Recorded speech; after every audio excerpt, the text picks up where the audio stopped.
मुख्यमंत्री स्कूटरवर फिरतात. सार्वजनिक ठिकाणीही सुरक्षा व्यवस्था न घेता अगदी सर्वसामान्य माणसाप्रमाणे फिरतात. चित्रपट महोत्सवाला एखाद्या रसिकाप्रमाणे तेही सुरक्षा न घेता हजेरी लावतात. ते विमानात नेहमीच इकॉनॉमी क्लास मधूनच प्रवास करतात. विश्वास बसत नाही ना, त्यामुळेच ते प्रचंड लोकप्रिय होते. तरुणाईच्या गळ्यातील ताईत होते. होय, आपण मनोहर पर्रीकरांबद्दलच बोलतोय. गोव्याचे मुख्यमंत्री, केंद्रात संरक्षण मंत्री म्हणूनही त्यांनी जबाबदारी सांभाळली. इतक्या साधेपणाने राहणारे हे मुख्यमंत्री IIT मुंबईमध्ये शिकलेले होते. एखाद्या भागात आमदार, खासदार, मंत्री येणार म्हटले तरी तगडा बंदोबस्त असतो. मुख्यमंत्री येणार असतील तर मग विचारायची सोयच नसते. मुख्यमंत्री तगड्या सुरक्षा व्यवस्थेच्या गारड्यात असतात. परिसराची कसून छाननी केली जाते. सामान्य माणसाला मुख्यमंत्र्यांच्या जवळ जाता येत नाही. पण मनोहर पर्रीकर हे असे एक मुख्यमंत्री होऊन गेले ज्यांचा वावर अगदी सामान्य माणसाप्रमाणे असायचा. सार्वजनिक ठिकाणीही ते कधी सुरक्षा घेत नसत. 4 मित्र भेटले की ते जसं चहा प्यायला टपरीवर जातात त्याच पद्धतीने पर्रीकरांना टपरीवर चहा घेताना अनेकांनी अनेकदा पाहिलं आहे. 2020 मध्ये मरणोत्तर पद्मभूषण प्रदान करून त्यांचा सन्मान करण्यात आला होता. मुख्यमंत्री झाल्यानंतरही पर्रीकर यांनी अनेक वर्ष शासकीय निवासस्थानाचा वापर केला नव्हता. ते स्वतःच्याच घरी राहत असत. कार्यालयाला जाण्यासाठी ते अनेकदा शासकीय वाहनाचा वापर न करता त्यांची स्कूटर वापरत असत. सार्वजनिक वाहतूक व्यवस्थेचा ते नेहमीच वापर करायचे. त्यांच्या या सवयी गोव्यातील लोकांसाठी नव्या नव्हत्या. त्यांचं कोणालाही आश्चर्य वाटत नसायचं. हाफ शर्ट, पॅन्ट आणि पायात चप्पल हे त्यांच्या साधेपणाचं प्रतीक बनून राहिलं होतं. मनोहर गोपाल कृष्ण प्रभू पर्रीकर यांचा जन्म 13 डिसेंबर 1955 रोजी गोव्यातील मापुसा येथे झाला. मडगाव येथील लोयोला हायस्कूलमध्ये त्यांचं शिक्षण झालं. त्यांचं प्राथमिक शिक्षण मराठी माध्यमातूनच झालं होतं. नंतर त्यांनी IIT मुंबईतून पदवी प्राप्त केली. तरुणपणीच ते राष्ट्रीय स्वयंसेवक संघात दाखल झाले होते. IIT मधून पदवी प्राप्त केल्यानंतर त्यांनी स्वतःचा उद्योग सुरू केला. त्याचबरोबर संघाचंही काम सुरू ठेवलं. महाराष्ट्र गोमांतकवादी पक्षाला टक्कर देण्यासाठी त्यांना भाजपमध्ये घेण्यात आलं आणि त्यानंतर त्यांनी मागं वळून पाहिलंच नाही. 1994 मध्ये ते गोवा विधानसभेच्या निवडणुकीत विजयी झाले. 1999 मध्ये ते विरोधी पक्षनेते होते. पर्रीकर हे 24 ऑक्टोबर 2000 रोजी पहिल्यांदाच गोव्याचे मुख्यमंत्री बनले. उत्तर प्रदेशातून ते राज्यसभेवरही गेले होते. त्यानंतर 2012 ते 2014 आणि 2017 ते 2019 पर्यंत ते गोव्याचे मुख्यमंत्री राहिले. 2014 ते 2017 पर्यंत ते देशाचे संरक्षण मंत्री होते.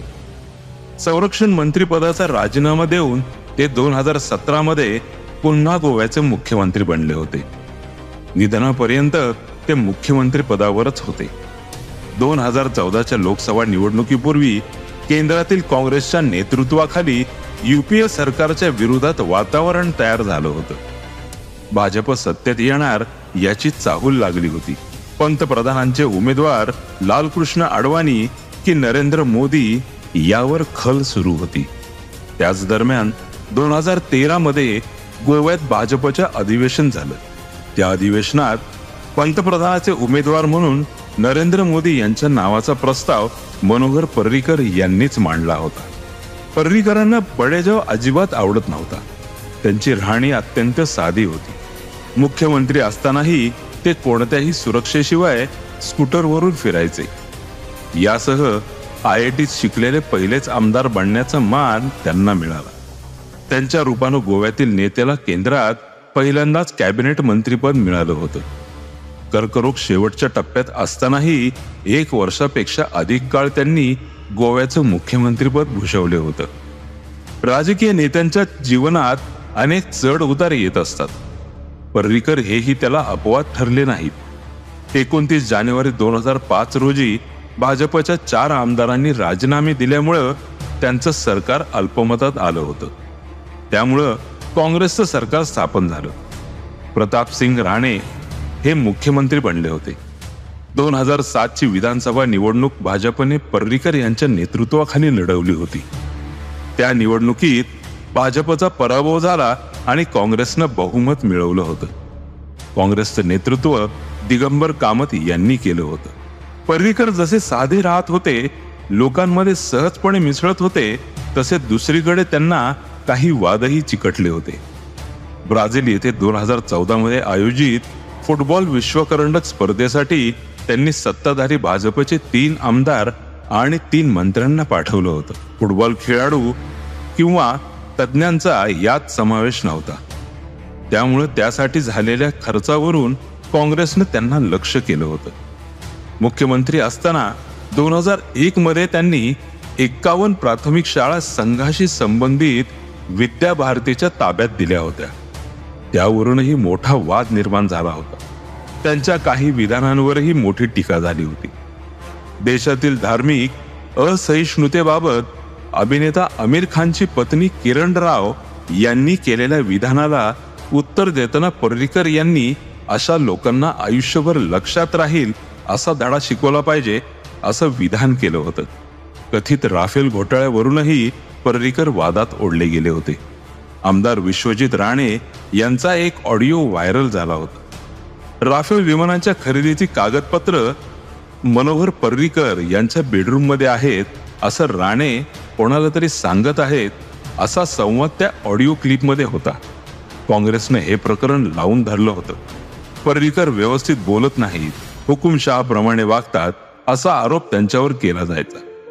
बडेजाव न मिरवणं, साधेपणानं राहणं, सुरक्षा न घेता कुठेही फिरणं यामुळे त्या आरोपांवर पडदा पडत असे. त्यांच्यावर आर्थिक घोटाळ्यांचे आरोप कधीही झाले नाहीत. गोव्यातील सरकारांना अस्थिरतेचा जणू शापच लागला होता. दर 6 महिने वर्षाला सत्तांतर व्हायची. ते 90चं दशक असेल. या राजकीय अस्थिर्याला लोक कंटाळले होते. असे वातावरण असताना मनोहर पर्रीकर यांचा राजकारणात प्रवेश झाला. अत्यंत साधी राहणीमान असलेल्या पर्रीकर यांचा गटबाजी पक्षांतराच्या राजकारणात निभाव लागेल का याबाबत त्यावेळी लोकांच्या मनात शंकाच होती. नंतर ती शंका खोटी ठरत गेली. संघाच्या विचारसरणीचे अनुकरण करणारे पर्रीकर मुख्यमंत्री पदापर्यंत पोचले. गोव्यात ख्रिश्चनांची संख्या अधिक आहे. या समाजालाही पर्रीकर यांनी आपलंसं करून घेतलं होतं. आयुष्यातील अखेरची 10 वर्ष मला स्वतःसाठी जगायची आहेत असे पर्रीकर एकदा बोलले होते. मात्र त्यांची ती इच्छा पूर्ण होऊ शकली नाही. त्यानंतर त्यांना केंद्रात जावं लागलं. संरक्षण मंत्रीपदाचा राजीनामा देऊन ते 2017 मध्ये गोव्यात परतले आणि पुन्हा गोव्याचे मुख्यमंत्री बनले. त्यावेळी ते कर्करोगाने ग्रस्त होते. तशाही अवस्थेत त्यांनी मुख्यमंत्री म्हणून कामकाज पाहिले तर दररोज कार्यालयात देखील जायचे. IIT मधून पदवी प्राप्त केल्यानंतर पर्रीकर यांनी स्वतःचा उद्योग सुरू केला होता. संघाशी तर ते जोडले गेलेलेच होते, शिवाय महाराष्ट्र गोमंतकवादी पक्ष MGP गोव्यात मजबूत स्थितीत होता. 1980 चे ते दशक होते. भाजपची सत्ता कशी येऊ शकेल यावर भाजपमध्ये खल सुरू झाला होता. त्यातूनच भाजपनं संघाकडे काही नेत्यांची मागणी केली होती.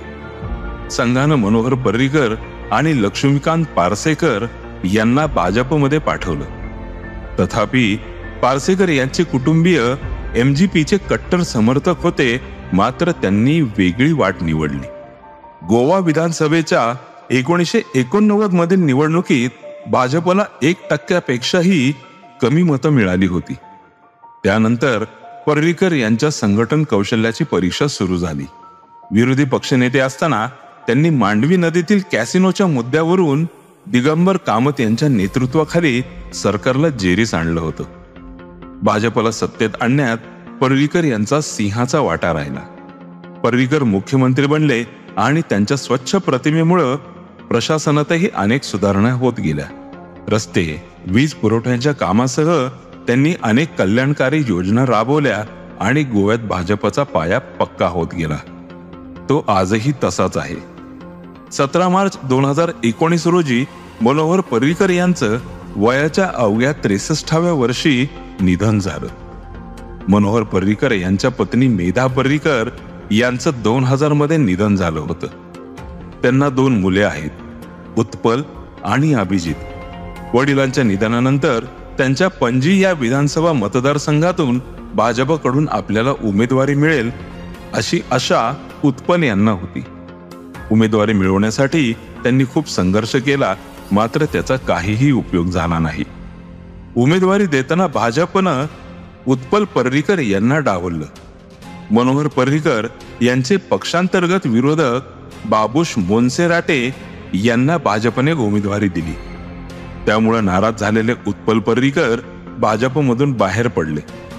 त्यांनी पणजी विधानसभा मतदारसंघातून 2022 ची विधानसभा निवडणूक अपक्ष म्हणून लढवली, मात्र त्यांचा पराभव झाला. असं सांगितलं जातं की भाजपनं उत्पल पर्रीकर यांना अन्य 2 मतदारसंघातून लढण्याचा प्रस्ताव दिला होता, मात्र ते वडिलांच्या पणजी या मतदारसंघातूनच उमेदवारीसाठी आग्रही होते. दिल्लीचे मुख्यमंत्री अरविंद केजरीवाल यांनी त्यांना आम आदमी पक्षाच्या उमेदवारीवर निवडणूक लढवण्याची ऑफर दिली होती.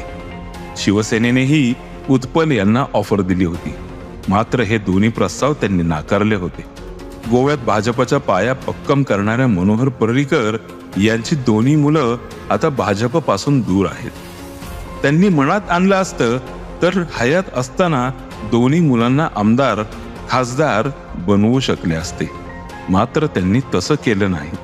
आपल्या मुलांना राजकारणात स्थिर स्थावर करण्यासाठी नको त्या उठाठेवी हटाटोप करणारे राजकीय नेते पावलोपावली आढळून येतात. या आघाडीवरही मनोहर पर्रीकर यांचं वेगळेपण ठळकपणे जाणवल्याशिवाय राहत नाही.